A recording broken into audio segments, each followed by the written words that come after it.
I'm Zenaida with Chic Geek Designs. Welcome back to my channel. Today's tutorial we're going to be going over the Shark Jaws ITA window pocket.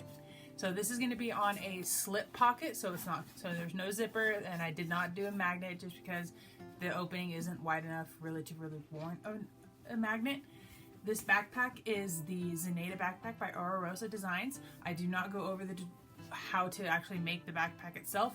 I only go over how to do the ITA pocket for the front slip pocket.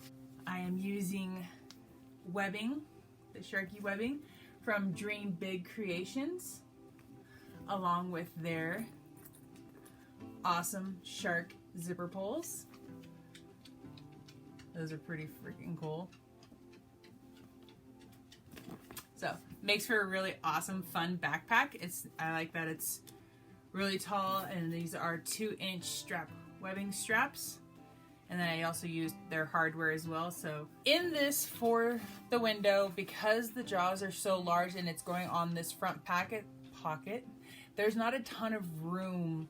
Like where if I didn't do a front pocket, I just did it on the main, which kind of defeats the pocket. But anyway, so if I would have just done the jaws on like the big front or something that had a little bit bigger, I could have done it like the normal way, where I just put the fabric down and then put the placement down. But because of the height of the pocket and the size of the opening of this, I did the placement stitch onto the stabilizer first, and then I added the fabric over the top of the placement, so that way I could feel where the placement stitching was, and so I could line up my fabric appropriately.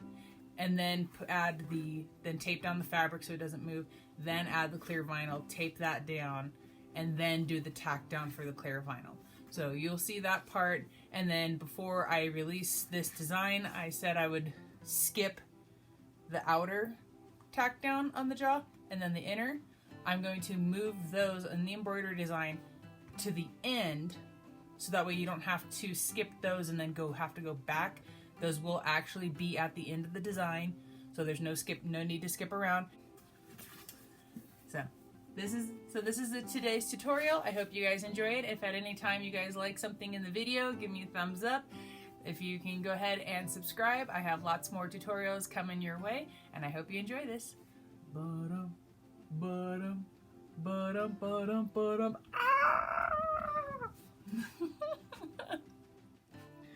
Okay, so for the Shark ITA window, I already have my stabilizer hooped. I am going to be using tearaway on this one. I have my lining, or the back of my pocket, which is you need to have. And I also have my front. This one's interfaced with some SF101. I don't have any tape fuse or anything else at the moment, so that's what I got. Alright. So this one is going to be a little bit different than the traditional ITA window, because the shark has all the extra detail around the mouth. I don't want that to be stitched onto the pocket lining. So when you do reach your hand, because it is going to go on the front of the Zenaida backpack by Rosa. So this will be facing this way. This will be facing this way, and then the window will be right here in the middle. This will be a slip pocket. I'm not gonna, because it's not super wide, so I'm not gonna need to put a magnet or anything. Not that I remember to ever put magnets. I have a horrible habit of forgetting to put those on. Because of all the extra detail, when you reach your hand into the pocket, you would feel all that extra detail on this side. And it's not one continuous stitch out. It does jump around quite a bit, just because of all the little details in the mouth or the teeth and on the jaw. So I'm going to put this on after. So I will have to figure out how to line that up, so that way, because it is already pre-cut, I probably should have just cut a big piece, and then, which actually I probably will go do that. I'm gonna cut just a big lining piece to put on the back, and then I can cut it down to size. So ignore that. I'm gonna make my life easy. If you're following along too, make your life easy. cut your back of your ITA pocket larger than it needs to be, and then you can trim it down after the fact, because if you don't line it up properly, one less headache. And then I'll just use this for another Zenaida backpack for something. I don't know, I'll probably make another one, who knows. Alright, so I'm gonna go cut that, and then I'll meet you over at the hoop, or I'll meet you at the machine. Alright, we're back at the machine. I do have my very large lining piece. So if I were to line that up, a very large piece. So if I goof up on placement, I at least have a little bit of cushion for that. Alright, so let's get started on this part. I'm going to first do the placement stitch for where the clear vinyl is going to go, and then we'll continue on.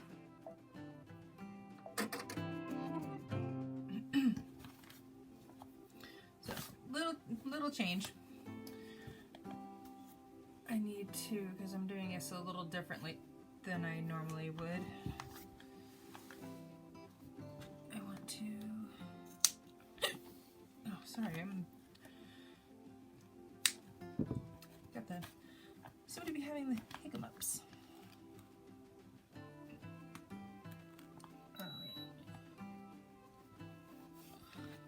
So I want to make sure, because of the placement, I want to make sure that I have an, sorry, hiccups.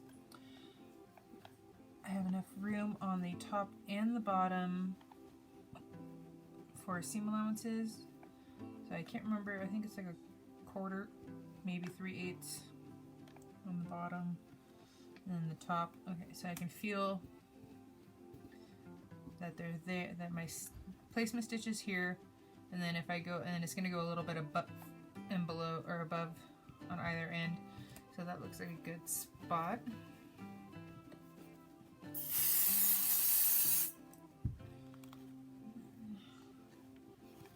And just make sure that I am centered.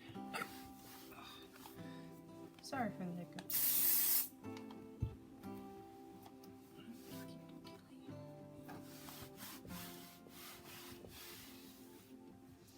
And then grab the tape.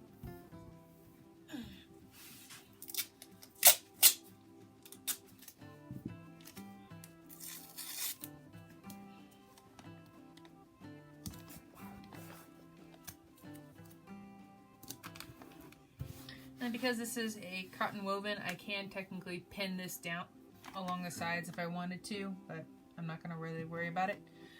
And then I want to take my clear vinyl. I'm going to cut off what I don't need. And you can feel where the placement stitches are. That one's there.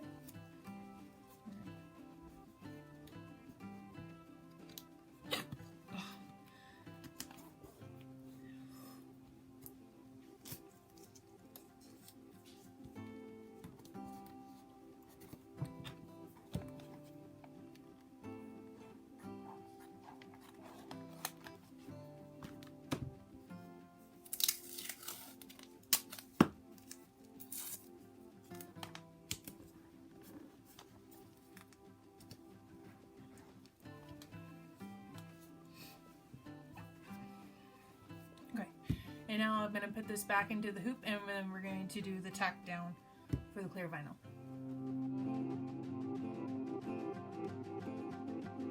The tack down for the clear vinyl is now finished, and so we'll take it out of the machine, we'll go back to the table, and then we're going to trim this off, and then we'll cut out the fabric from the backside.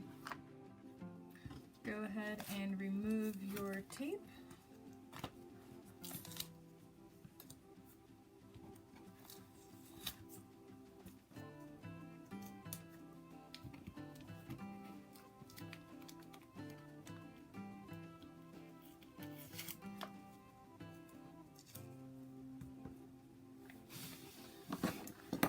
I'm using my applique scissors from Chic Geek.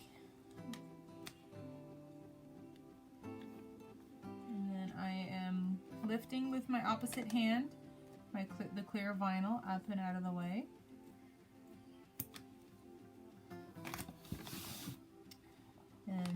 since there are no real sharp curves or points that I need to worry about on this one, I am using the back part of the scissors to make my cuts.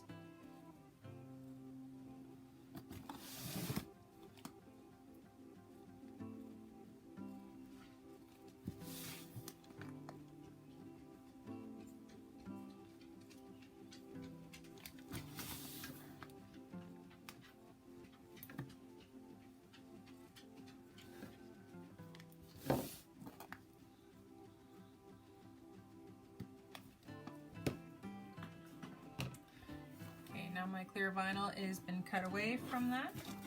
I'm gonna just, even though it's not a big deal, I'm still gonna trim away my threads.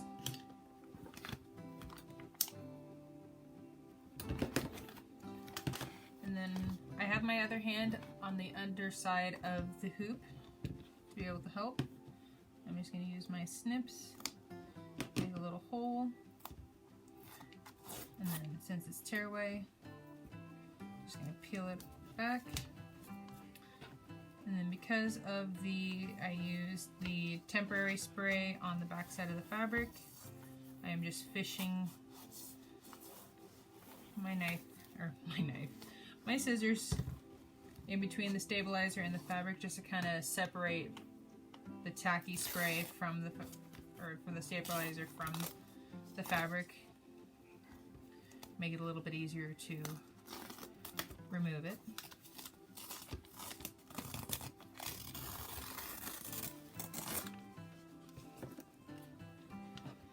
And then I'm applying some downward pressure with my scissors. Oops. Let's use my snips, not my applique scissors. Okay. And then where my cuts, where my hand is on the other side, giving like kind of counterbalancing it. Because if you just, from the back side, if you just push down, you could potentially rip through your stabilizer and rip your project out of the hoop. So once I get started, I can take my hand away. And then you want to cut close, but you don't want to cut so close so you accidentally cut your threads. But if you do, it is okay because it is in each pocket. It will stitch down on the inside and on the outside of where this stitch line is. So it's still going to be tacked down, so you don't have to worry about your fabric moving.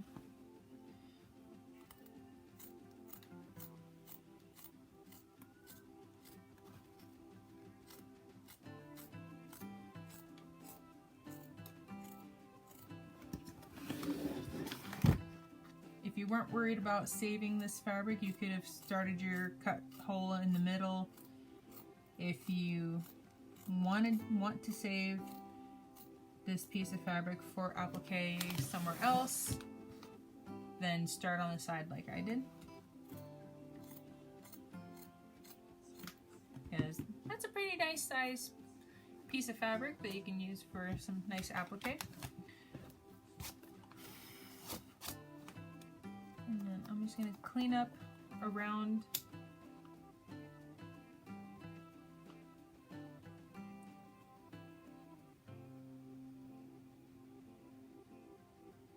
I'm not leaving it in one place for too long.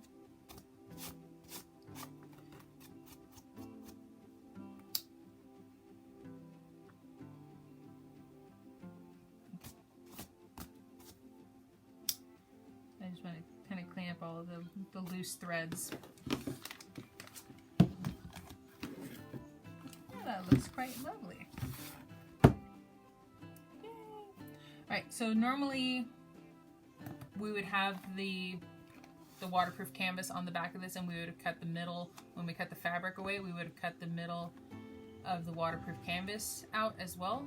But because the shark teeth and all the extra detail, we're going to skip the true tack down for the outer of the mouth and then the inner of the mouth. We're going to do those last, and I'll show you when we get back to the machine that process. But we will make sure that we get a nice big piece of vinyl to go over this, making sure it's nice and big. the next step is the placement stitch for the outside of the mouth, so we can stitch that one down, and then we know how large of a piece we need to actually get. So I'll meet you back over at the machine. The next step in this one is going to be the placement for the outside of what the jaws would be. So I'm going to go ahead and do the placement stitch for that. Lay my big piece of vinyl. I'm going to skip the tack down for that would run over the same where the placement was.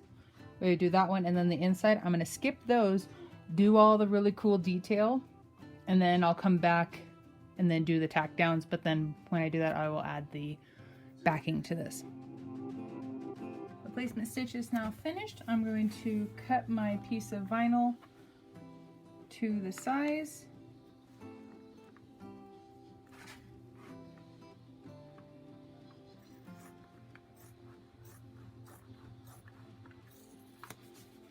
So it's just a general cut, nothing too precise. But I will make sure that it's completely covered, and then my excess is off to one side, because then I can potentially use that excess for other appliques. And then I'm going to make sure to tape this down.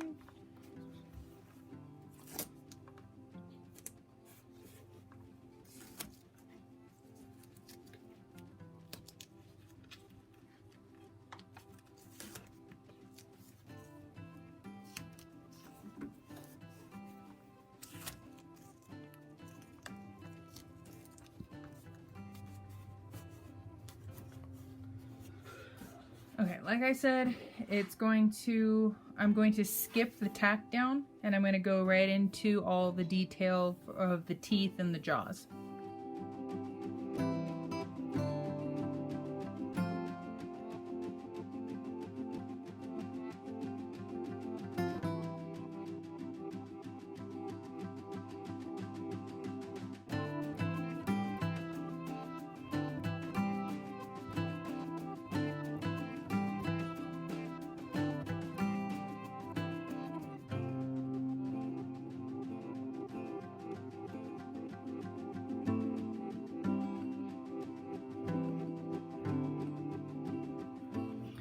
Okay, so now that the teeth design is all done, and as you can see, this is kind of why I didn't put the back on it, because that's a lot of stuff that would have been against your hand when you reached into the pocket.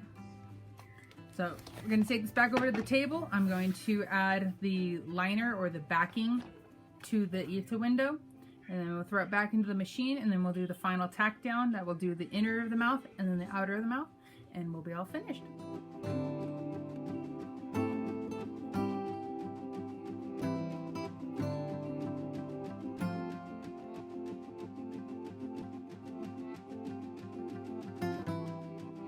The tack downs for the design, the outer mouth and then the inner mouth, are all finished now. So we'll go back over to the table, and then I'm going to cut out the middle and the outside.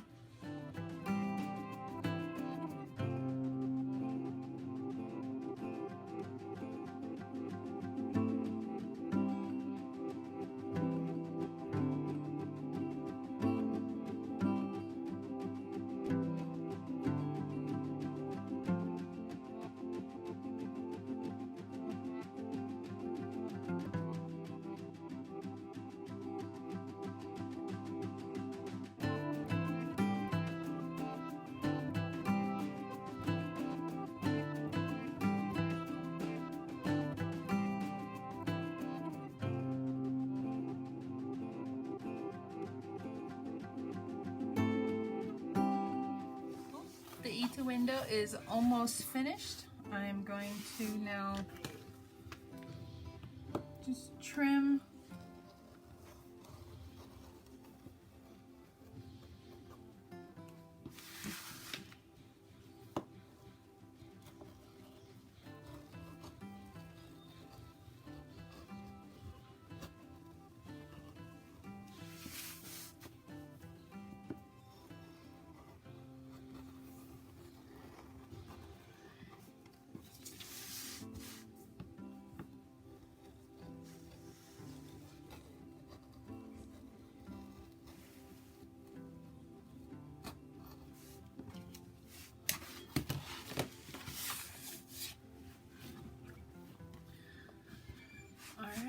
So now when I finish this up and I put the front pocket onto the back, minus the few threads, this is what it's gonna look like. Pretty freaking cool. So then to be able to finish this, because when you normally do this pocket, you would put the right sides together, then flip it over and then top stitch. The only thing that you're gonna have to do, or when I do this, if you are doing a slip pocket, you will need to just fold in just a little bit and then just go around and clip those together. You can kind of pre-crease it. If you want to do a couple little snips, not very deep, but just a few relief cuts in the corners. That's going to help when you do turn this or fold over the edges. It's going to make it turn a lot easier. Or not, you're not turning it, you're just, it'll make, when you do the top stitch, it'll make it lay flatter. There we go. That's what I'm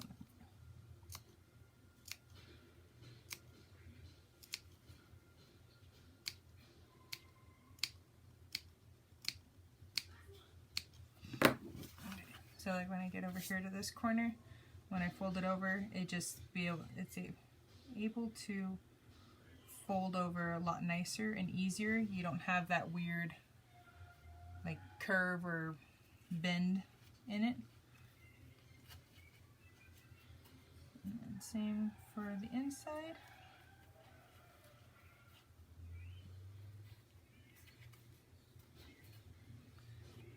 And then, like I said, you'll just go around clipping it, and then before you actually sew it, whatever you clipped over or turned and clipped together, just make sure when you lay it flat that there's not any like waves or well, sharks waves, but you don't want any waves in your fabric. You don't want it to be kind of like wonky. You just want it to sit